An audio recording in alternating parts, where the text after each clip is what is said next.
ሰላም ወገኖች እንዴት ናችሁ? ሰላም ናችሁ? እግዚአብሔር ይመስገን እኔ በጣም ደህና ነኝ። ዛሬ ባይብል ስተዲ እንድናደርግ ነው የፈለኩት። ትንሽ ሌት ነኝ። ኢትስ ኦኬ። ኤኒ ታይም ባይብል ስተዲ መደረግ ይችላል አይደለም?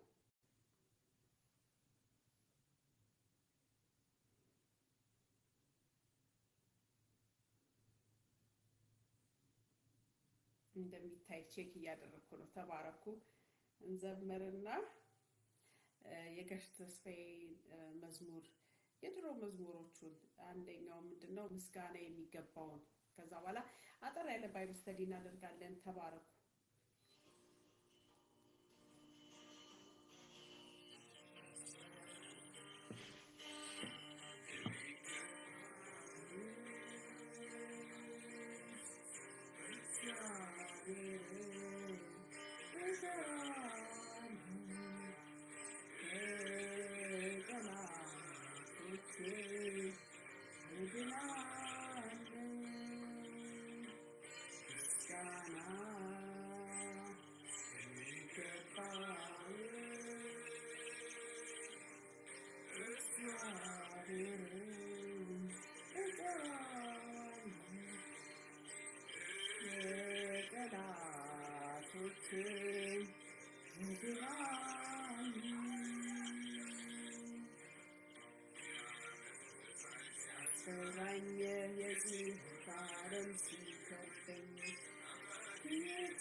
እግዚአብሔርን ጠራሁት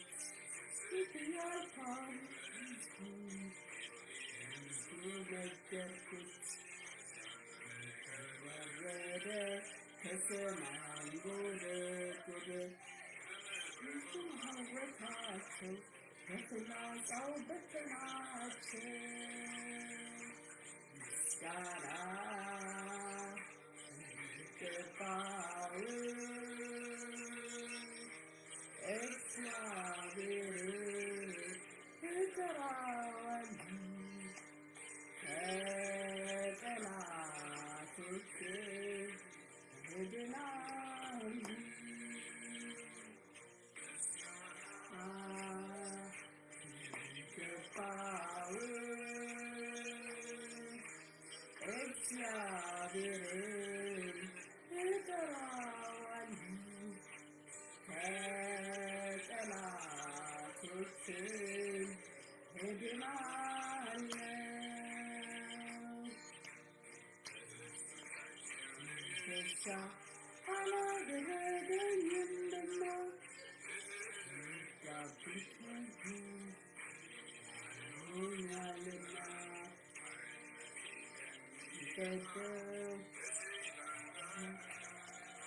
ምስጋና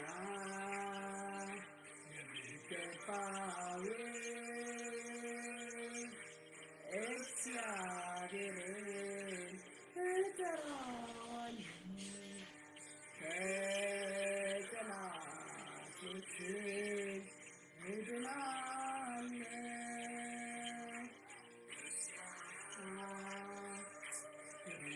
የሚገባውን እግዚአብሔርን እጠራዋለሁ ከጠላቶቼ እድናለሁ።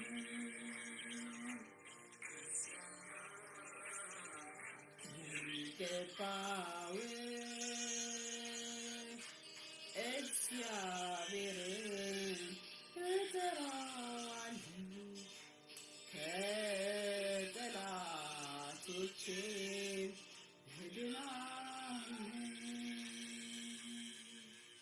በጨነቀኝ ጊዜ ሁሉ እግዚአብሔርን ጠራሁት። በጣም ጌታ ይባረክ። አሜን። ወገኖች ተባረኩ። ትንሽ እንጸልይና የእግዚአብሔርን ቃል ሼር እናደርጋለን። እግዚአብሔር አባቱ እናመሰግናለን። የዳዊት አምላክ ብቻ አይደለም የኛም አምላክ ነህ። ጌታ አመሰግናለሁ። አባቴ እግዚአብሔር ሆይ ደግሞ አሁን ስምህ ይባረክ፣ ስምህ ይቀደስ። ዩርሚየስ ሆሊ ቢ ዳይ ኔም፣ ስምህ የተቀደሰ ነው። ጌታ እግዚአብሔር ሆይ እናመሰግናለን። የስ በደል ኃጢአት ደግሞ ቢኖር የኔ ወገኖቼ እግዚአብሔር ሆይ በክርስቶስ ኢየሱስ ደም የታጠበ ይሁን።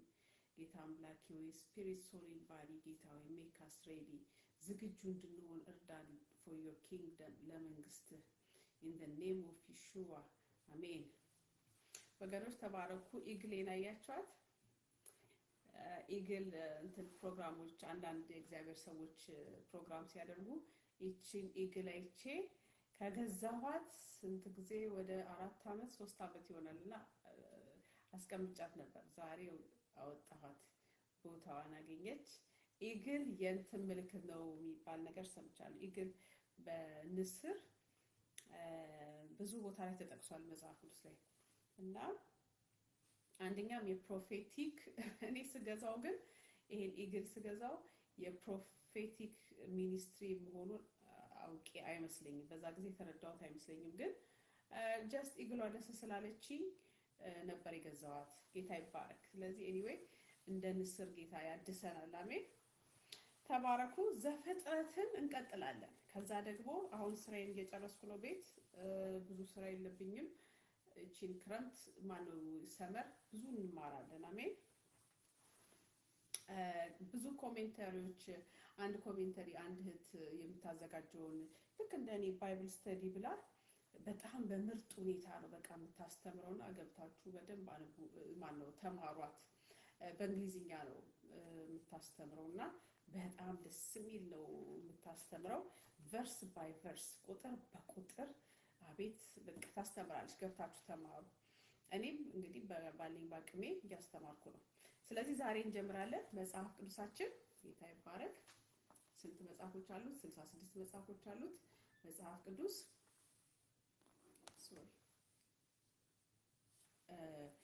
መጽሐፍ ቅዱስ 66 መጽሐፎች አሉት። 66ቱ መጽሐፎች ለሁለት ይከፈላሉ። አዲስ ኪዳን እና ብሉይ ኪዳን ይባላሉ። አዲስ ኪዳን፣ ብሉይ ኪዳን ተብለው ይከፈላሉ።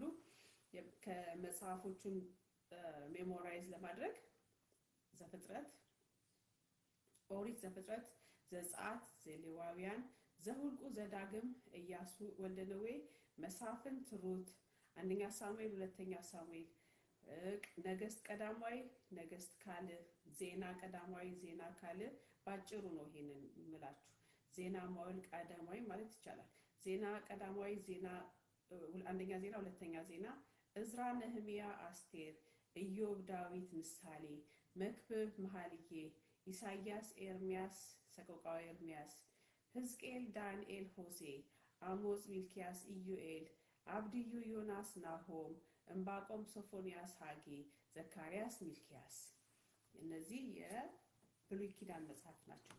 ከዛ ደግሞ ወደ አዲስ ኪዳን ስንመጣ ማቴዎስ፣ ማርቆስ፣ ሉቃስ፣ ዮሐንስ፣ ሐዋርያት ሥራ፣ ወደ ሮሜ ሰዎች ቆሮንቶስ፣ አንደኛ ሁለተኛ ቆሮንቶስ፣ ገላትያ፣ ኤፌሶን፣ ፊልጵስዩስ፣ ቆላሲያስ፣ ተሰሎንቄ ሁለተኛ ተሰሎንቄ፣ አንደኛ ጢሞቴዎስ፣ ሁለተኛ ጢሞቴዎስ፣ ቲቶ፣ ፊልሞና፣ ዕብራውያን፣ አንደኛ ጴጥሮስ፣ ሁለተኛ ጴጥሮስ፣ አንደኛ ዮሐንስ፣ ሁለተኛ ዮሐንስ፣ ሶስተኛ ዮሐንስ፣ ያዕቆብ፣ ይሁዳ፣ ዮሐንስ፣ ራእይ። ጌታ ይባረክ። አሜን። 66 መጽሐፎች አሉ። መጽሐፍ ቅዱስ ለማንበብ ልጆቹ እንዲደፍሩ ብዬ ነው። ለኔም ይጠቅመኛል። አብረን ነው። አሜን። እና መጽሐፍ ቅዱስ ኦሪት ዘፍጥረት ማለት እንደው ኦሪት ማለት የመጀመሪያ ማለት ነው። በትግርኛም ይመስለኛል የመጀመሪያ ማለት ነው። ጄኔሲስ ማለት መጀመሪያ ማለት ነው። በዚህም በየትኛውም ቋንቋ ብትሄዱ መጀመሪያ ማለት ይመስለኛል ነው። እንደዛ ነው የሚሆነው። ኤኒዌይ በእኛ ቋንቋና በእንግሊዝኛ ምንድነው ኦሪት ማለት መጀመሪያ ማለት ነው። ስለዚህ በመጀመሪያ እግዚአብሔር ሰማይና ምድርን ፈጠረ። ትንሽ ዳሰሳ አድርገናል ምዕራፍ 1ን። እግዚአብሔር በመጀመሪያ እግዚአብሔር ሰማይና ምድርን ፈጠረ። ምድርን ባዶ ነበረች፣ አንዳችም አልነበረባትም። ጨለማን በጥልቁ ላይ ነበረ። የእግዚአብሔርን መንፈስ በውኃ ላይ ሰፎ ነበረ። እግዚአብሔርን ብርሃን ይሁን አለ፣ ብርሃንም ሆነ። እዚህ ጋር ምን አየን? እግዚአብሔር ነገሮችን ሲፈጥር ከሆነ ቦታ ላይ የነበሩትን ኑ ብሎ እየጠራ ሳይሆን calling those things as though they were የሌሉትን ብርሃንም ሳይኖር ብርሃን ይሁን ሲል ነው ካለ መኖር ወደ መኖር እንደመጣ አይተናል። ከዛ እግዚአብሔር ብርሃንና ጨለማን ለየ ይላል። እግዚአብሔርም ብርሃኑን ቀን ብሎ ጠራው፣ ጨለማውንም ሌሊት አለው ይላል። ማታም ሆነ ጠዋትም ሆነ አንደኛ ቀን እያለን ሄደን አይተን ዝም ይልይድላችሁ በይ ሌላም አንዳንድ ትምህርቶች ሳሉ በውስጥ እናነበው። እግዚአብሔርም በውኖች መካከል ጠፈርም ይሁን፣ በውሃና በውሃ መካከልም ይክፈል አለ። እግዚአብሔርም ጠፈርን አደረገ። ከጠፈር በታችና ከጠፈር በላይ ያሉትን ውሆች ለየ፣ እንዲሁም ሆነ። እንግዲህ ስታዩት ከላይም ከታችም ምንድን ነበረ? ውኖች ማለት ውሃ ማለት ነው። ዓለም ሲፈጠር ከላይም ከታችም ውሃ ነበረ። ከዛ መሀል መሬት እንዳለች ይናገራል እግዚአብሔር ቃል። እዚህ ጋር ሌላ መረዳት ካላችሁ I'm willing to learn ለመማር ፈቃደኛ ነኝ። እግዚአብሔርን ጠፈርን አደረገ። ከጠፈር በታችና ከጠፈር በላይም ያሉትን ውሎች ለየ። ከዚህ መሬት ለብቻ ሆነች ማለት ነው። ለየ ውሃውን ከታችና ከላይ። ከዛ በኋላ እግዚአብሔር ጠፈርን ሰማይ ብሎ ጠራው። ማታም ሆነ ጠዋትም ሆነ ሁለተኛ ቀን። አሜን። እግዚአብሔርም ከሰማይ በታች ያለውን ውሃ በአንድ ስፍራ ይሰብሰብ። አያችሁ፣ ውሃው በአንድ ስፍራ ይሰብሰብ አለ። ከዛ የተሰበሰበውን ውሃ እግዚአብሔርም የብሱን ከሰማይ በታች ያለውን ውሃ በአንድ ስፍራ ይሰብሰብ፣ የብሱን ይገለጥ አለ። እንዲሁም ሆነ። እግዚአብሔር ሲናገር ውሃው በአንድ ስፍራ ተሰበሰበ። የብሱ ምን አለ? ተገለጠ። በፊት ምን ነበረ? በውሃ የተሸፈነ ነበር ማለት ነው መሬት። አሜን። መጽሐፍ ቅዱስ እንደሚናገር ከዛ እግዚአብሔርም የብሱን ምድር ብሎ ጠራው፣ የውሃውንም መከማቻው ባህር አለው። አያችሁ፣ እግዚአብሔር ባህርና ውሃውን በአንድ ቦታ አረገ። የተጋለጠውን መሬት ደግሞ ምን አለው? መሬት የብስ ብሎ ጠራው። አሜን። እግዚአብሔርም የብሱን ምድር ብሎ ጠራው፣ የውሃውንም መከማቻውን ባህር አለው። እግዚአብሔርም ያ መልካም እንደሆነ አየ። እግዚአብሔርም ምድር ዘርን የሚሰጥ ሳርና ቡቃያን በምድርም ላይ እንደወገኑ ዘሩ ያለበትን ፍሬ የሚያፈራውን ዛፍ ታብቅል አለ። እንዲሁም ሆነ። ከየዘሩ ማለት ያልተቀላቀለ ገብስም ምን ልበላችሁ አጃም ምንም ሁሉም በየዘሩ በየፍሬን ያፍራ ይላል ጌታ። ምድርም ዘርን የሚሰጥ ሳርና ቡቃያ እንደወገኑ ዘሩም ያለበትን ፍሬ የሚያፈራ ዛፍን እንደወገኑ አበቀለች። ልክ እግዚአብሔር ታብቀል እንዳላት ምድር አበቀለች ይላል። አሜን። እግዚአብሔርም ያ መልካም እንደሆነ አየ። ማታም ሆነ ጠዋትም ሆነ ሶስተኛ ቀን። እግዚአብሔር የተለያየ እዚህ ጋር እንግዲህ ሲያዳቀል አላየንም ጌታ። አንዳንድ ጊዜ በማዳቀል የሚመጡ ችግሮች እንዳሉ ትንሽ ጫፍ ሰብቻለሁ። በሳይንስ በኩል ያላችሁ ሰዎች በዚህ መቀጠል ትችላላችሁ። እና ብቻ እግዚአብሔር ምን አደረገ? በዘሩ እያንዳንዱ ከዘሩ አጃም ካጃው ገብሱም ከገብሱ እንደማለት ነው። አሜን። የምድርም ዘርን የሚሰጥ ሳርና ቡቃያ እንደወገኑ ዘሩ ያለበትን ፍሬን የሚያፈራ ዛፍን እንደወገኑ አበቀለች። እግዚአብሔርም ያ መልካም እንደሆነ አየ። ማታም ሆነ ጠዋትም ሆነ ሶስተኛ ቀን። እግዚአብሔርም አለ ቀንና ሌሊትን ይለዩ ዘንድ ብርሃናትን በሰማይ ጠፈር ይሁኑ፣ ለምልክቶች፣ ለዘመኖች፣ ለዕለታት፣ ለዓመታት ይሁኑ። እግዚአብሔር እዚህ ጋር ለምልክት እነዚህ ኮከብ ስታርስ፣ ሳን፣ እነዚህ ሄቨንሊ ቦዲስ ለምልክት ይሁኑ ብሎ ሲለን እዚህ ጋር አንድ ነገር እንድትይዙልኝ ወገኖች፣ ባይብል ስተዲ አብረን ከኔ ጋር የምታደርጉ ሰዎች ምንድነው እዚህ ጋር እግዚአብሔር አስትሮሎጂ ምንድነው ይባላል ይሄ የኮከብ ቆጠራን ግን ሂዝ አጌንስት። ገባችሁ? ሰይጣን ሁሉ ጊዜ ከእግዚአብሔር የሆነች ነገር ወስዶ ነው እና እግዚአብሔር ለምልክት አለ እንጂ ኮከብ እንድንቆጥር ግን ያ ሌላ የጨለማ ስራ ነው። እዚህ ጋር ልዩነቱ እንድትይዙ ብዬ ነው። አሜን። ለምልክት ነው። አዎ እግዚአብሔር ለምልክት ነው የፈጠራቸው። ለምልክት ማብራት ብቻ ሳይሆን ከዋክብትና ጨረቃ ለምልክት ይሁኑ ብሏል እግዚአብሔር። ግን ለምልክት ይሁኑ ሲል ጠንቁልባቸው ማለት አይደለም። የኮከብ ቆጣሪ ሁኑ አላለም። አሜን። እቺ ነጥብ ያዙ። ከዚያ እግዚአብሔር ማለት እግዚአብሔርም ሁለት ታላላቅ ብርሃናትን አደረገ። ትልቁ ብርሃን በቀን እንዲሰለጥን፣ ትንሹን ብርሃን በሌሊት እንዲሰለጥን፣ ከዋክብትም ደግሞ አደረገ። እግዚአብሔርም በምድር ላይ ያበሩ ዘንድ በሰማይ ጠፈር አኖራቸው፣ በቀንም በሌሊትም እንዲሰለጥኑ ብርሃንና ጨለማን እንዲለዩ እግዚአብሔርም ያ መልካም እንደሆነ አየ ይላል። አሜን። ቀንና ሌሊትን የሚለዩ ናቸው ማለት ነው። ማታም ሆነ ጠዋትም ሆነ አራተኛ ቀን። አንዳንድ ነጥቦችን ነው ማስይዛችሁ የማውቀው የተማርኩት። አሜን። እናንተ በዚህ ውስጥ ብዙ ዲግ ልታደርጉ ትችላላችሁ። አንደኛ መጽሐፍ ቅዱስ እንደፈረብለው ማንበብ እንዲላላችሁ ልጆች ለራሴ የሚጠቅመኛል አብረን እንድንማር ብዬ ነው ይሄን ፕሮግራም የጀመርኩት። አሜን።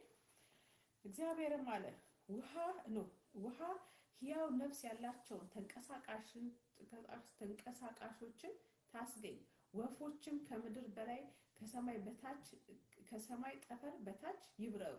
አያችሁ እግዚአብሔር እንግዲህ ሶፋር ስታዩ ስንከታተል እግዚአብሔር በቃሉን የፈጠራቸው በእጁ የሰራቸው ነገር የለም። በእጁ ሰማይን አላለም፣ በቃሉ ነው እንግዲህ የሚለው እግዚአብሔር ቃል። በቃሉ ምድርን ታብቅል ሲላት አበቀለች ይላል እግዚአብሔር ቃል አይደለም። ከዛ ደግሞ ውሃውን በአንድ ስፍራ እንደሰበሰበ ሰማይና ምድር እንደፈጠረ እንደዚህ በቃሉ እንደፈጠረ እናያለን። የሰው ልጅ ጋር ሲደርስ ግን በኋላ አሳያቸዋለሁ። 6ኛ ቀን ላይ ሲደርስ ግን በእጁ የሰራው ማንን ነው? የሰው ልጅ ነው። አሜን። እግዚአብሔርም ታላላቅ አንበሪዎችን ውሃዎችን እንደወገኑ ያስገኛቸውን ተንቀሳቃሾቹን ሕያዋን ፍጥረታት ሁሉ እንደወገኑ የሚበሩትን ወፎች ፈጠረ። እግዚአብሔርም ያ መልካም እንደሆነ አየ። ወፍም ብትሉት በውሃ ውስጥ ያሉ አሳ፣ አንበሪ ምናምን የሚላቸው በሙሉ በቃሉ የተፈጠሩ ናቸው። አሜን። እግዚአብሔርም እንዲህ ብሎ ባረካቸው፣ ብዙ ተባዙ፣ የባህርን ውሃ ሙሏት፣ ወፎችን በምድር ላይ ይብዙ አለ ጌታ። ማታም ሆነ ጠዋትም ሆነ 5ኛ ቀን። ጌታ እግዚአብሔር እንግዲህ እስከ 5ኛ ቀን ስታዩት ሁሉም የፈጠረው በምንድን ነው? በቃሉ የፈጠረው ጌታ ይባላል። እንዲሁም አለ ሆነ። አብቅሉ አላቸው፣ አበቀሉ። ምድርም አበቀለች፣ ባህርም አበቀለ። አየርም ላይ የሚንቀሳቀሱትን በሙሉ በቃሉ እግዚአብሔር ፈጠረ። በእጁ የሰራው ነገር የለም። እስካሁን ሰው ነው በእጁ የፈጠረው። ከዛ ማታም ሆነ ጠዋትም ሆነ 5ኛ ቀን። እግዚአብሔርም አለ ምድር ሕያዋን ፍጥረታትን እንደወገኑ፣ እንስሳትንም ተንቀሳቃሾችን የምድር አራዊትን እንደወገኑ ታውጣ። እንዲሁም ሆነ። አያቸው እግዚአብሔር ሲል ነው የሚሆነው። እግዚአብሔርም የምድር አራዊትን እንደወገኑ አደረገ፣ እንስሳውንም እንደወገኑ፣ የመሬት ተንቀሳቃሾችን እንደወገኑ አደረገ። እግዚአብሔርም ያም መልካም እንደሆነ አየ። አሜን። እግዚአብሔርም አለ ሰውን በመልካችን እንደ ምሳሌያችን እንፍጠር። እዚህ ጋር ስላሴዎችን አይተናል። ጌታ ይባረክ። አሜን። ኤሎሂም የሚለው በፕሉራል ቁጥር እንደሆነ አይተናል። ከአንድ በላይ ቁጥር 3 አብ፣ ወልድ፣ መንፈስ ቅዱስ አንድ አምላክ። ግን ሲጠሩ አምላኮች ሳይሆን አምላክ አንድ ነው። አሜን። አንድ አምላክ እና አንድ አምላክ። የባህርም ምንድነው? ሰውንም በመልካችን እንደ ምሳሌያችን እንፍጠር፣ የባህርን አሳዎች፣ የሰማይ ወፎችን፣ የእንስሳትንና የምድርን ሁሉ፣ በምድር ላይ የሚንቀሳቀሱትን ሁሉ ይግዙ አለ እግዚአብሔር። እግዚአብሔርም ሰውን በመልኩ ፈጠረ። ሰው በመልኩ የተፈጠረው ከዚህ በሰማይ ቢሆን በምድርም ማን ነው? የሰው ልጅ ብቻ ነው። ምን እንዲያደርግ? ዶሚኔት እንዲያደርግ። እዚህ ጋር ደግሞ አንድ ትምህርት ላስታውሳችሁ። በጣም የተለጠጠ እንደ እምነት ትምህርት ገዢነት የሚል አንድ ነገር አለ። ግን እዚህ ስለ ገዢነት ብዙ የሚያስተምሩ አዳዲስ ከትምህርቶች አንደኛው ስለ ዶሚኒየን ያስተምራሉ። እና አንተ እኮ የተፈጠርከው እንድትገዛ ነው። መጀመሪያ ግን በውስጡ ያለውን ሰውየው ራሱን እንዲገዛ አያስተምረውም።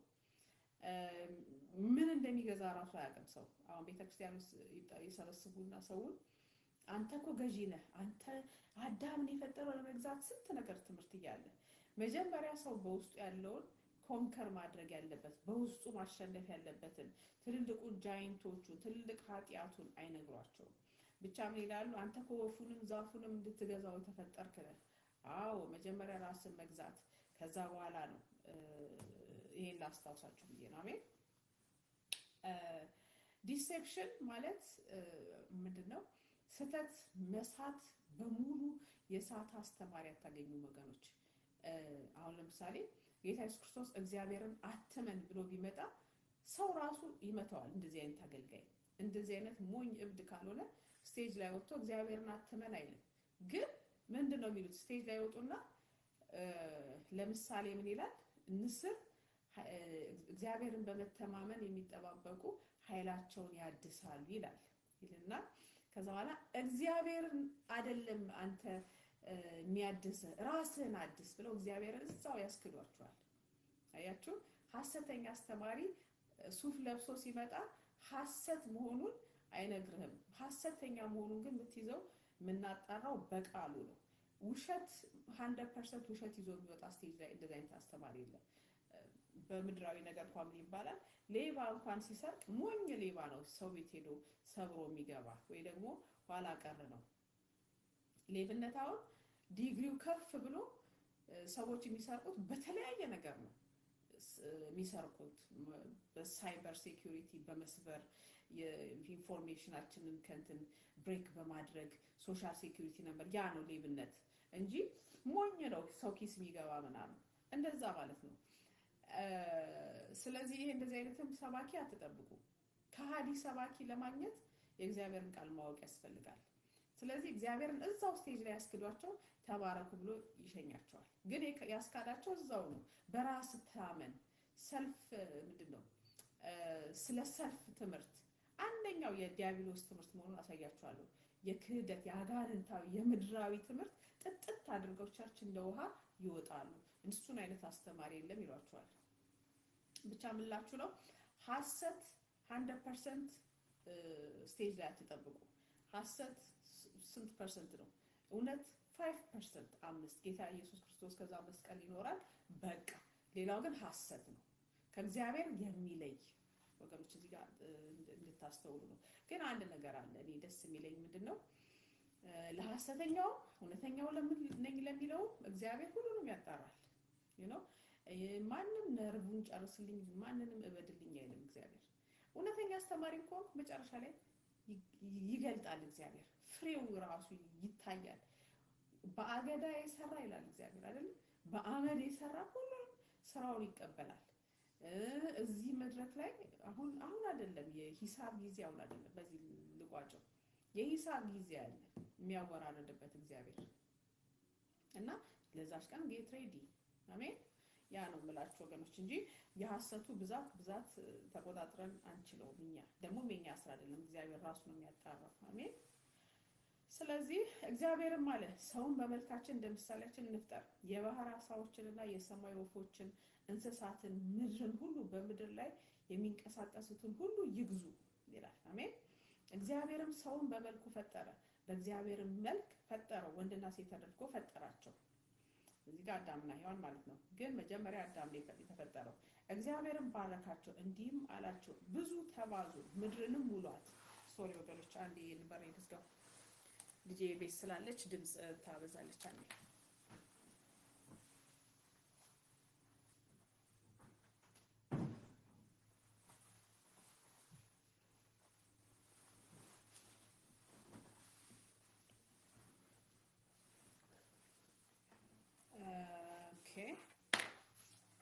ብዙ አይደለም ግን ትንሽም ቢሆን እኔ ጸጥታ ለብጄ በዛ ምክንያት ነው። ስለዚህ ምንድነው እግዚአብሔር ሴትና ወንድ አድርጎ ፈጠራቸው። እዚህ ጋር ደግሞ ለልጆች ይሄ it is obvious እግዚአብሔር የፈጠረው ሁለት ጾታ ነው፣ ወንድ ሴት ነው። ግን አሁን እንግዲህ ለሚፈጠሩት ለተፈጠሩት ለትንንሾቹ ልጆች አይ ቲንክ አፍሪካ ውስጥ እንኳን እንደዚህ ችግር ያለ አይመስለኝም። ግን ምንድነው አይ ቲንክ ዩሮፕ አሜሪካን ምናምን ወንድና ሴት ብቻ አይደለም ይሏቸዋል። ልጆቹ የሚያውቁት ነገር የለም። ልጅ እስከ 18 ዓመት ድረስ የተነገራቸውን ነው የሚያውቁት እንጂ የሚያውቁት ነገር የለም። ስለዚህ ወንድና ሴት ብቻ አይደለም እግዚአብሔር የፈጠረው። ስንት ሴክስ ነው ያለው ብሎ የሚሏቸው ተባስቶ ስንት ነው? ግን መጽሐፍ ቅዱስ ኮመን ሴንስ እንኳን ሰው እንስሳ እንኳን ወንድና ሴት ነው ያለው። አይዘር ወንድ ነው ወይ ሴት ነች። ስለዚህ ያም እዚህ ላይ መጽሐፍ ቅዱስ ላይ ያለ እግዚአብሔር የፈጠረው ሁለት ጾታ ነው፣ ወይ ወንድ ነው ወይ ሴት ነው። ሁለቱንም የሆነ የለም ወይ ደግሞ ባዶም የለም። ጌታ ይባረክ። አሜን። ስለዚህ ይሄንን ራሱ ለልጆቻቸው አስተምሯቸው፣ ለኛ ሳይሆን ለልጆቹ እግዚአብሔር ምንድነው ወንድና ሴት አድርጎ ፈጠራቸው ይላል። አሜን። ምን ወንድ ነኝ እኔ ሴት ነኝ ወይ? እንዲህ አይነት ችግር ስላለ ነው ውጭ ሀገር እኔ ሴት ነኝ እንዴ ብለው ሲመጡላችሁ ሂጂና ከፍተሽ ይብላለች አንድ ሴትዮ። እውነት ነው የምላችሁ፣ ብልግና አይደለም። ትልቅ ሴትዮ ነች ስትመልስ የካት ኬር እናት ነች። ማማ አለቻት ልጆቹን አሁን ኮንፊውዝድ ሆነዋል። እኔ ሴት ነኝ፣ ወንዱ ይመጣና እኔ ወንድ ነኝ እኔ ሴት ነኝ ይላል። ጥያቄ ሲፈጠር ወንድ መሆንህን ለማወቅ ሱሪህን አውልቀህ ትላለች። ስለዚህ አንዳንዴም የአሮጊቶቹ ምክር ይጠቅማል እና ኮንፊውዝድ ስለሚያደርጓቸው እኔ ወንድ ነኝ ወይ ብሎ ይመጣል ወንዱ። እኔ ወንድ ነኝ ወይ ሴት ነኝ? አይ እንግዲህ ከፍተህ ማለት ነው። ይሄም አንድ ትምህርት ነው። አሜን።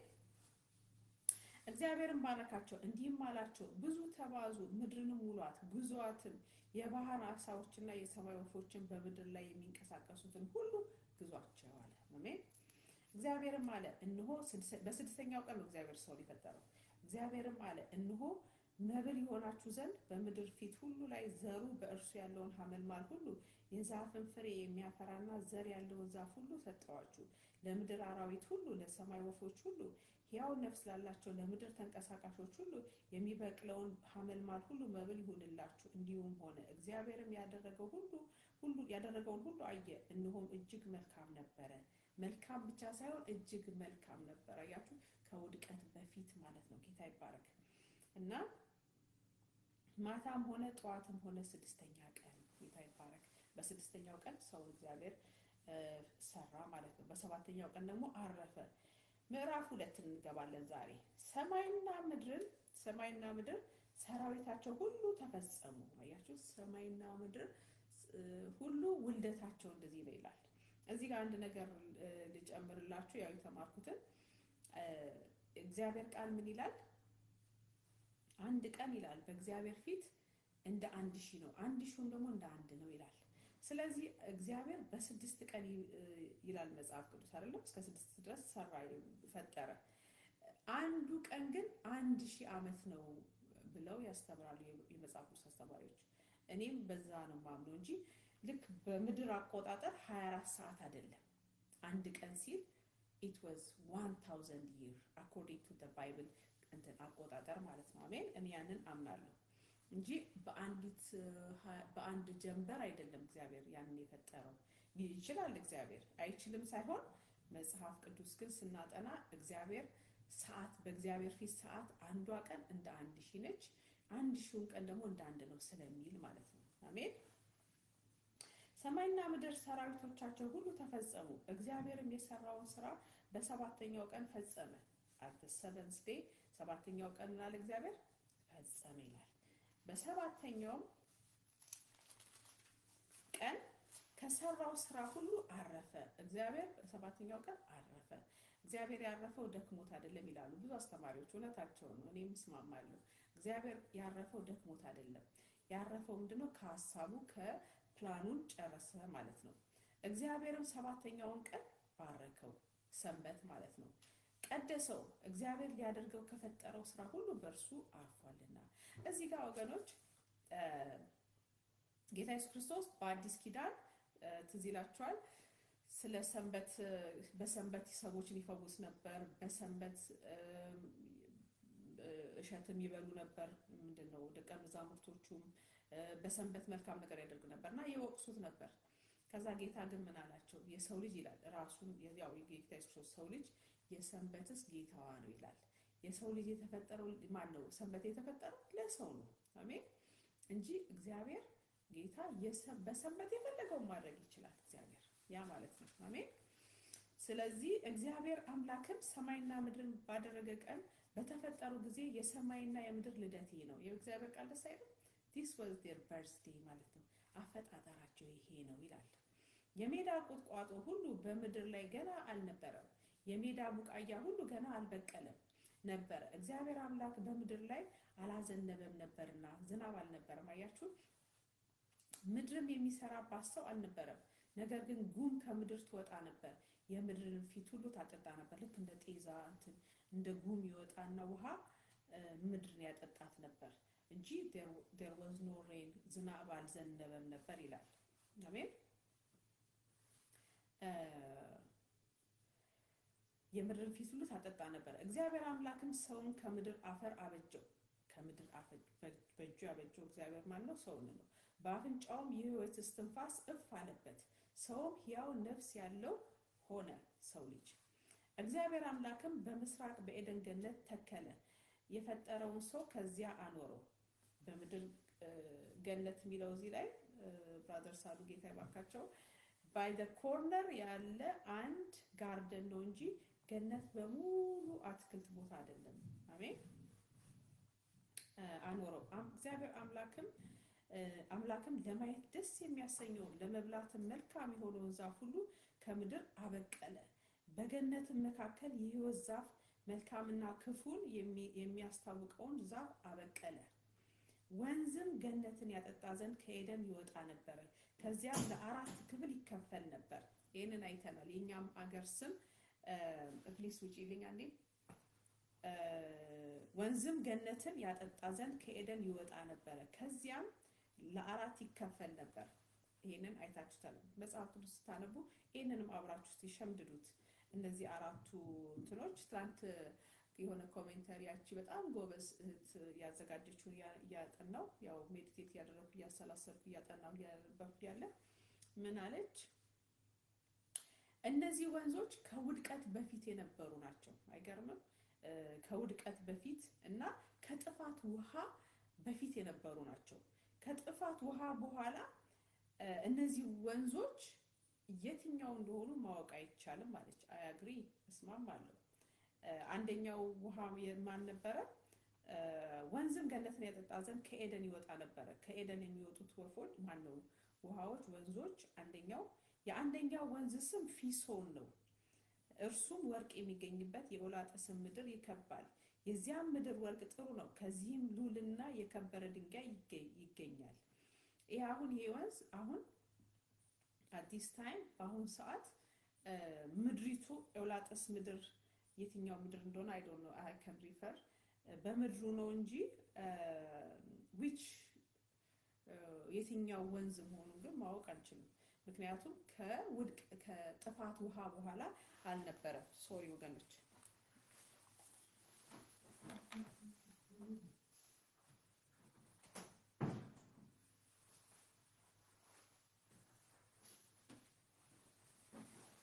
ልጆች ቤት ካሉ እንግዲህ እንደዚህ ነው። ከውድቀት ከጥፋት ውሃ በኋላ የትኛው ሎኬሽን ላይ እንዳሉ እነዚህ አራቱን ወንዞች አናውቃቸውም። ግን እኛ የእግዚአብሔር ቃል አጥኚዎች ስለሆንን ባይብል ስተዲ ስለምናደርግ እናጠናቸዋለን እግዚአብሔር ስላዘዘን። አሜን። ስለዚህ ስማቸውን እንይዛለን። አንደኛው ወንዝ ምንድን ነበረ? ከገነት የሚወጣው የአንደኛው ወንዝ ስም ፊሶን፣ እሱም ደግሞ ወርቅ የሚገኝበትን የኤውላጥስን ምድር ይከባል። አንደኛው ፊሶን ነው። ከዚያም ጥሩ ወርቅና ከዚያ ሉልና የከበረ ድንጋይ ይገኛል። የሁለተኛው ወንዝ ስም ጊዮን ይባላል፣ እንደ ኢትዮጵያ ማለት ነው። ጊዮን ሆቴል ሜቢ ከዚዮን እንደ ስሙን የወሰዱት። የሁለተኛው ወንዝ ስም ጊዮን ነው። እርሱም የኢትዮጵያ ምድር ሁሉ ይከባል። የሶስተኛው ወንዝ ስም ጤግሮስ ነው። እርሱም በአሶር ምስራቅ የሚሄድ ነው። አራተኛው ደግሞ ወንዝ ደግሞ ኤፍራጥስ ነው። እነዚህን በቃላችሁ ያዙት። አሜን። እግዚአብሔር አምላክ ሰውን ወስዶ ያበጃትም ይጠብቃትም ዘንድ በኤደን ገነት አኖረው። እግዚአብሔር አምላክም ሰውን እንዲህ ብሎ አዘዘው። the first commandment እግዚአብሔር አዘዘው፣ ከገነት ዛፍ ሁሉ ትበላለህ፣ ነገር ግን መልካምና ክፉን የሚያስታውቀውን ዛፍ ብትበላ ከእርሱም በበላህ ቀን ሞትን ትሞታለህና። አያችሁ፣ እግዚአብሔር ያለው ምንድነው? አትንካው አይደለም ያለው፣ አትንከባከበው አይደለም ያለው፣ አትብላ ነው ያለው። እዚህ ጋር ግን ወደ በኋላ ቻፕተር 3 ምዕራፍ 3 ጋር ስንሄድ ሔዋን ምን አለች? ከእባቡ ጋር ስትነጋገር የጨመረችው ነገር አለ፣ እግዚአብሔር ያላለውን ማለት ነው። እሱን እናየዋለን። እግዚአብሔር ግን ምንድነው ያለው? ከገነት ዛፍ ሁሉ ትበላለህ፣ ነገር ግን መልካምንና ክፉን ከሚያስታውቀው ዛፍ አትብላ።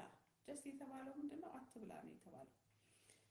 ከእርሱም በበላ ቀን ሞትን ትሞታለህና። አሜን። እግዚአብሔርም አምላክም አለ፣ ሰው ብቻውን ይሆን ዘንድ መልካም አይደለም፣ የሚመቸውን ረዳት እንፍጠርለት።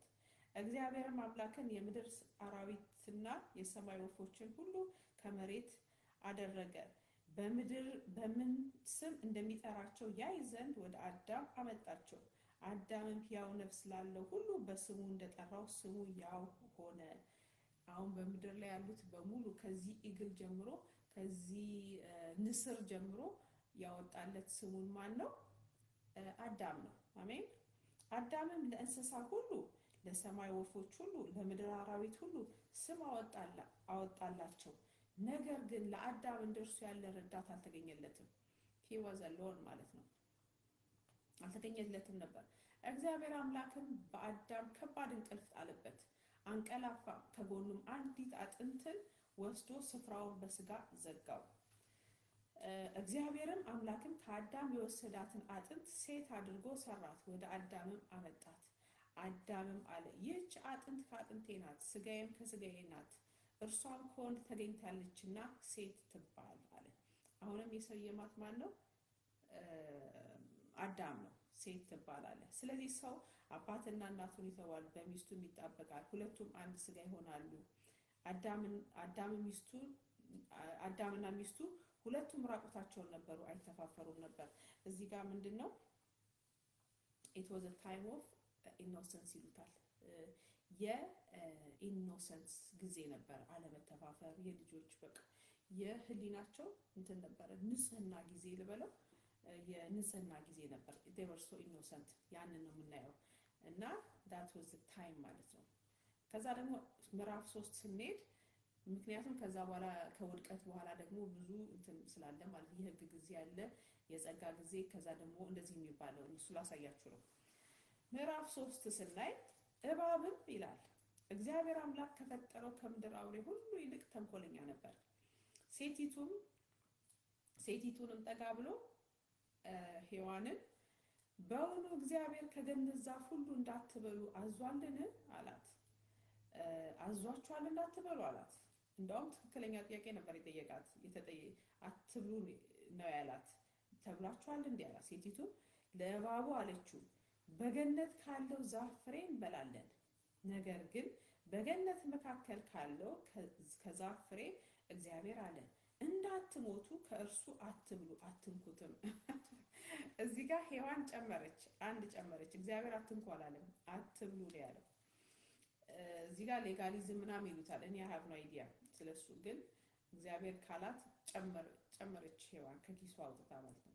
እባብም ለሴቲቱ አላት፣ ሞትን አትሞቱም፣ ከእርሷ በበላችሁ ቀን አይኖቻችሁ እንዲከፈቱ እንደ እግዚአብሔር መልካምንና ክፉን የምታውቁ እንድትሆኑ እግዚአብሔር ስለሚያውቅ ነው እንጂ። አያችሁ፣ አይናችሁ ይከፈታል አላት። ከዛ በኋላ ሴቲቱም እዚህ ጋር ምንድነው ራቆታቸውን እግዚአብሔር እንደውም አይናቸው ሲከፈት ምንድነው ሼም ነው መጀመሪያ ሀፍረት የገጠማቸው። አሜን። ሴቲቱም ዛፍን ለመብላት ያማረ እንደሆነ እዚህ ጋር ጥሩ ነገር ላሳያችሁ። ጌታ ይባርካት ያችሁት።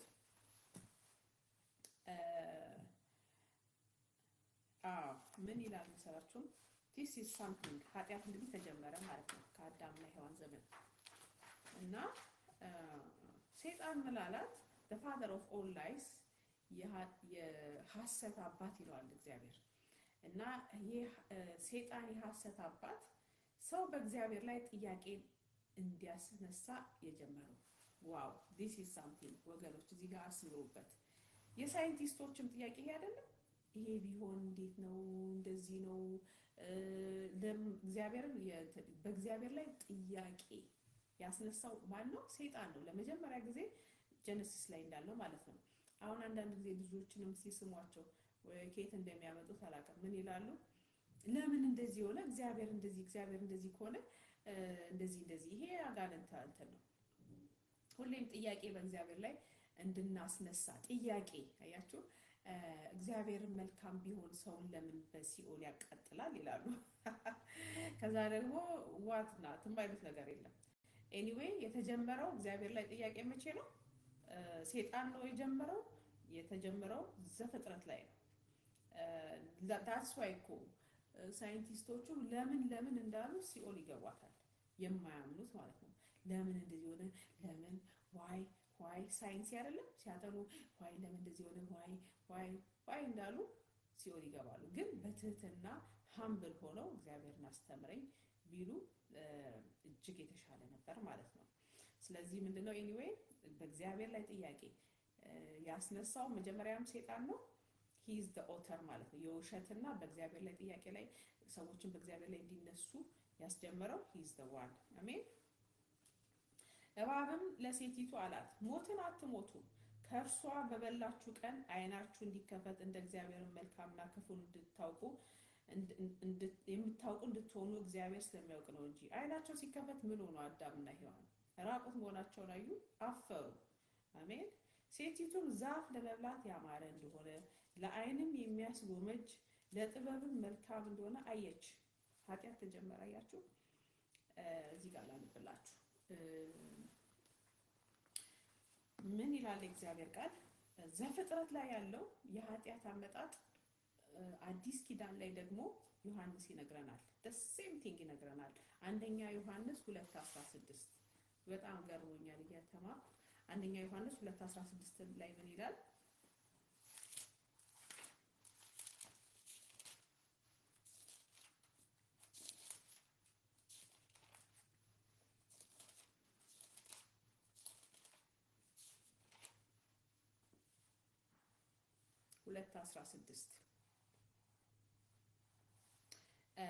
በጌታ በኢየሱስ ማነባለሁ። ለዓለም ወይንም በዓለም ያሉትን አትውደዱ። በዓለም ያለው ሁሉ እርሱ የሥጋ ምኞት ያዙት። አንደኛ ምንድነው ኃጢያቱ? የሥጋ ምኞትና የዓይን አምሮት። ከዛ ደግሞ ስለ ገንዘብ መመካት። three things የሥጋ ምኞት በዓለም ያለው የሥጋ ምኞትና የዓይን አምሮት የገንዘብ መመካት። these are the three ኃጢያቶች አይደለም በዓለም ያለው። እነዚህ የት እናገኛቸዋለን? ዘፍጥረት ላይ እናያቸዋለን።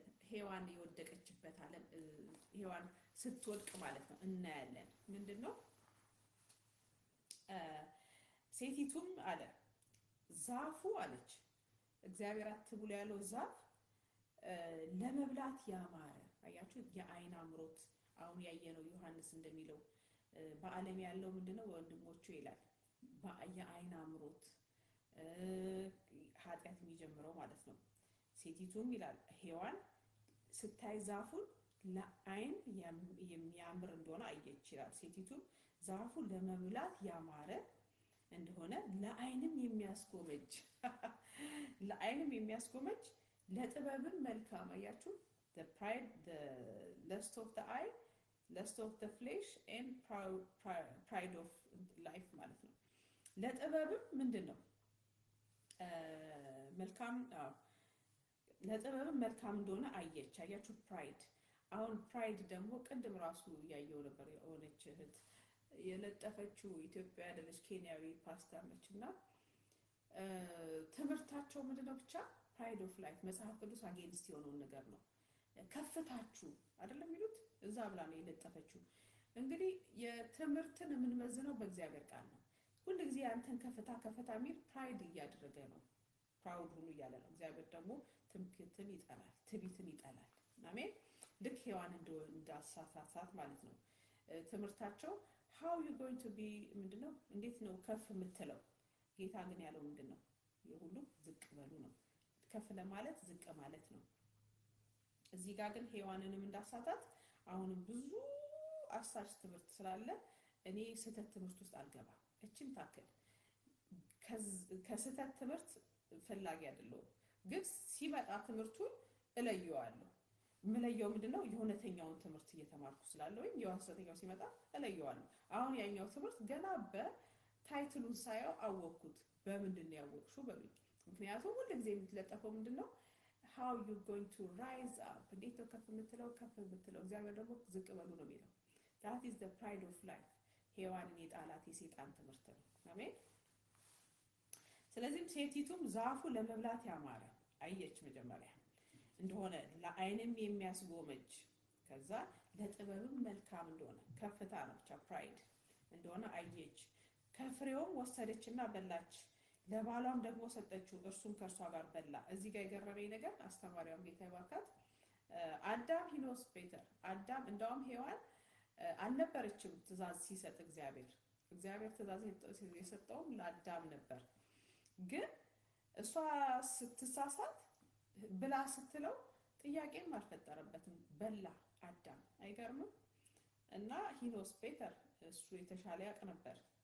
የሁለቱም አይኖች ተከፈቱ፣ እነሆም ራቁታቸው እንደሆኑ አወቁ። የበለስም ቅጠሎችን ሰፍተው እነርሱ ለራሳቸው ግልድም አገለደሙ። በቃ አፈሩ። የኃጢአት ፍሬው ይሄ ነው። ምንድነው? ሀፍረት ማለት ነው። አሜን። እነርሱም ቀኑ በመሸ ጊዜ የእግዚአብሔርን የአምላክን ድምፅ ከገነት ውስጥ ሲመላለስ ሰሙ። አዳምና ሚስቱ ከእግዚአብሔር ከአምላክ ፊት በገነት ዛፎች መካከል ተሸሸጉ። the first thing የመጀመሪያው ነገር ኃጢአት የሚያደርገው ምንድነው? ሰውን ምን ይለያል? ከምን? ሀፍረት ይሞላል። አሜን። እዚህ ጋር አንድ ነገር የምነግራችሁ በኃጢአት መወቀስ ያለ ነው። ግን አንዳንድ ሰው ኃጢአት ከመሰጠቱ የተነሳ they're not እንትን ምን ይባላል እፍረት የሚለው ነገር ይጠፋባቸዋል። ያን እግዚአብሔር አያደርስብን። ለዛ እንዳንደርስ እግዚአብሔር ይጠብቀን። ምክንያቱም ለኃጢአት አላልፎ ከተሰጠ አንድ ሰው በሰራው ኃጢአትም አይወቀስም። እነዚህ አትሊስት አዳምና ሔዋን ተሸሸጉ፣ ይወር ነው ምናሉ ተደበቁ ማለት ነው። አሜን። እግዚአብሔር አምላክም አይ ቲንክ ኢትስ ክሊር ምንድነው ልል የፈለኩት በኃጢአት ደረት ከመንፋት እግዚአብሔር ይጠብቀን። አሜን። ተሸሽጎ ንስሐ መግባት ይሻላል። እግዚአብሔር አምላክም አዳምን ጠርቶ ወዴት ነህ አለው። እግዚአብሔር ጠራው አዳምን። እርሱም አለ በገነት ድምፅህን ሰማሁ፣ ራቁቴን ስለሆንኩ ፈራሁ ተሸሸግኩም አለ። እግዚአብሔርም አለው ራቁትህን እንደሆንክ ማን ነገረህ? he was innocent። አሁን ግን is no more innocent። ያ ኢኖሰንት አይደለም አዳም ኤኒሞር። ከእርሱም እንዳትበላ ካዘዝኩ ዛፍ በውኑ በላህን? አዳምም አለ ከኔ ጋር እንድትሆን የሰጠኝ ሴት እርሷ ከዛፉ ሰጠችኝና በላው። እኔ በላው ብሎ ሪስፖንሲቢሊቲ አልወሰደም። አዎ በልቻለሁ ጌታው ይቅር በለኝ አላለም። ያለው ምንድነው? ያው የሰጠኸኝ ረዳት አድርገህ የሰጠኸኝ እሷ ሰጠችኝና በላው። ወደ እሷ አስተላለፈ፣ ወደ ሔዋን አስተላለፈ። እንትኑን ምንድነው? ወቀሳውን ምንድነው? ብሌሙን ማለት ነው። እግዚአብሔር አምላክም ሴቲቱን ይህን ያደረግሽው ምንድነው አላት። ሴቲቱም አለች እባብ አሳተኝና አለች። ራሱ ቃሏ ምንድነው? አሳተኝና። እሷ ደግሞ ወደ እባብ ጠቆመች። እግዚአብሔር አምላክም እባቡን አለው ይህንን ስላደረግ ከእንስሳት ከምድርም አራዊት ሁሉ ተለይተ አንተ የተረገምክ ትሆናለህ፣ በሆድህም ትሄዳለህ፣ አፈርም በሕይወት ዘመን ሁሉ ትበላለህ። በአንተና በሴቲቱ በዘርህና በዘሯ መካከል ይላል። በአንተና በሴቲቱ በዘርህና በዘሯ። በዘርህ የሚለው ማን ነው? ሴጣን ነው። የሱ የሴጣን የእባቡ ዘር ምንድነው? ሴጣን ነው። አንቲክራይስቱ ማለት ነው። የሷ የሴቲቱ የሚለው ግን ጌታ ኢየሱስ ክርስቶስ ከሴት የተወለደው ማለት ነው። የሴት ልጅ ከሴት የተወለደው እና በአንተና በሴቲቱ መካከል በዘርህና በዘሯ መካከል ጠላትነትን አደርጋለሁ። እርሱ ራስን ይቀጠቅጣል፣ አንተ ሰኮናውን ትቀጠቅጣለህ። ትንሽ ነው የሚቀጠቅጠው ጌታ። እሱ እግር ከታች ኮቴ ነው እንጂ ጌታ ግን ከላይ ክራሽ ያደርገዋል። አሜን። ጭንቅላቱ የሚስትህን እርሱ አንተ ሰኮናውን ትቀጠቅጣለህ፣ እሱ ራስን ይቀጠቅጠዋል። ለሴቲቱም አለ በጸነሽ ጊዜ ጭንቅሽን እጅግ አበዛለሁ፣ በጭንቅም ትወልጃለሽ፣ ፈቃድሽም ወደ ባልሽ ይሆናል፣ እርሱም ገዢሽ ይሆናል። ምጥ በጣም ያስጨንቃል አይደል? እኔ ሳላመጥ ነው የወለድኩት። ትንሽ ነው ምጥን የማውቀው። ያም እርግማን ነው እና ይላል እግዚአብሔር ቃል። ሔዋን ስትራገም ምንድን ነው ያላት? በጸነሽ ጊዜ ጭንቅሽን እጅግ አበዛዋለሁ፣ በጭንቅም ትወልጃለሽ፣ ፈቃድሽም ወደ ባልሽ ይሆናል። ወልደው አንድ ሰባኪ ምን አለ? አንድ እንኳን ወልደው አይመለሱም ማለት ሴቶች። እውነቱን ነው። በአይማሩ ፈቃድሽ ወደ ባልሽ፣ ከዛ ደግሞ ሁለተኛ ልጅ ፈልጋሉ። አንድ ልጅ ከወለዱ በኋላ ራሱ ጭንቁ የሚያስደግም አይደለም፣ ግን ፈቃድሽ ወደ ባልሽ ይሆናል ይላል እግዚአብሔር ቃል። ለዛ ሊሆን ይችላል። እርሱም ገዢሽ ይሆናል። አዳምም አለው የሚስትህን ቃል ሰምተሃልና ከእርሱም እንዳትበላ ካዘዝኩ ዛፍ የሚስቱን ቃል ሰማ። ያችሁ እግዚአብሔር እኮ እንዲህ ብሏል አላላትም። የእሷን ቃል ሰምቶ በላ ይላል። ካዘዝኩም ዛፍ በልተሃልና ምድር ከአንተ የተነሳ የተረገመች ትሁን፣ በሕይወት ዘመን ሁሉ በድካምህ ከእርሷ ትበላለህ። እሾህና እዚህ ጋር ምን ይላሉ? ሳታልቡ ትበላላችሁ ይላሉ ያው ሐሰተኛ አስተማሪዎቹ። ስዌቲንግ ማላብ እኮ የራሱ እርግማን ነው ይላሉ። ስለዚህ ሳያልቡ በሰው መባ ይኖራሉ። ስለዚህ ግን እግዚአብሔር ታትስ ሲን ያው ኦፍ ኮርስ እርግማን ነው በዚህ ምድር ላይ ግን እስካለን ሰርተን መብላት አለብን። አሜን። በሕይወት ዘመን ሁሉ በድካምህ ከእርሷ ትበላለህ። እሾህና አሜኬላ ታበቅልብሃለች፣ የምድርን ቡቃያ ትበላለህ። ወደ ወጣህበት መሬት እስክትመለስ በፊትህ ወዝ እንጀራን ትበላለህ፣ አፈር ነህና ወደ አፈር ትመለሳለህ። ጌታ ኢየሱስ ሲባርካቸው ለሚሳሉ እዚህ ጋር ሲያስተምሩ የእግዚአብሔርን ልብ ሲገልጡ በጣም ደስ የሚል ነው አገላለጣቸው። ምን አሉ? እግዚአብሔር አምላክ በቁጣና በእንትን አይደለም አዳምን አዳም አፈር ነህና ወደ አፈር ትሄዳለህ አይደለም ያለው እግዚአብሔር፣ በማዘን ነው። አይ አዳም እንደማለት አይነት ነው። አይ አዳም አፈር ነህና ወደ አፈር ትመለሳለህ። በቃ ይሄንን ነው ያለው እግዚአብሔር። አይገርምም? እንጂ እንደኔና እንደናንተ እንዲያርገሻልና እንዳላይሽ አይደለም ያለው። ምንድነው ያለው? አዳም አፈር ነህና ወደ አፈር ትመለሳለህ። ሂ ፌልት የአባትነት ሐዘን ነው እዚህ ጋር የሚታየው። አሜን። እግዚአብሔር ቃል ማንበብ እንደዚህ ነው ወገኖች። ነቢሳሉ ጌታ ይባርካቸው። እግዚአብሔርን ልብ ገለጡልን እዚህ ላይ እና አይ አዳም እንደማለት ነው። አፈር ነህና ወደ አፈር ትመለሳለህ፣ ምን አደርግሃለሁ አይነት ነው። አሜን ወገኖቼ። እዚህ ጋር ይበቃኛል። የተዘጋጀሁትን ማቆም እስከዚህ ነው። እንቀጥላለን ባይብል ስተዲያችንን። ኪፕ ኦን ሪዲንግ። እንደዚህ ያላችሁ ደፈር እያደረጋችሁ ኮሜንተሪ እያነበባችሁ እየጸለያችሁ የእግዚአብሔርን ቃል እንሞላለን ማለት ነው። ተባረኩ። ሃቭ አ ጉድ ዴይ። ኋለኛው አዳም ግን ፊተኛው አዳም እንዲህ ቢያጠፋ ኋለኛው አዳም ግን ከዘላለም ሞት አውጥቶናል። ጌታ ኢየሱስ ክርስቶስን እመኑ፣ ንስሐ ግቡ። ንስሐ ገብታችሁ በክርስቶስ ኢየሱስ ደም ታጥባችሁ የትኛው ማንም ሰው በክርስቶስ ደም የእግዚአብሔር መንግስት ይገባል። በኋለኛው አዳም የመጨረሻው አዳም አይደለም፣ የኋለኛው አዳም ነው የሚባለው ጌታ ኢየሱስ ክርስቶስ። የኋለኛው አዳም ፊተኛው አዳም አባታችን አዳም ካመጣብን ከወረስነው ኃጢአት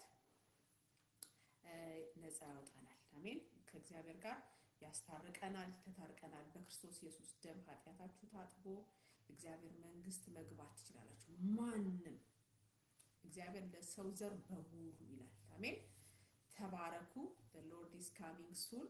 እኛም እንቀጥላለን ባይብል ስተዲያችንን። have a good day bye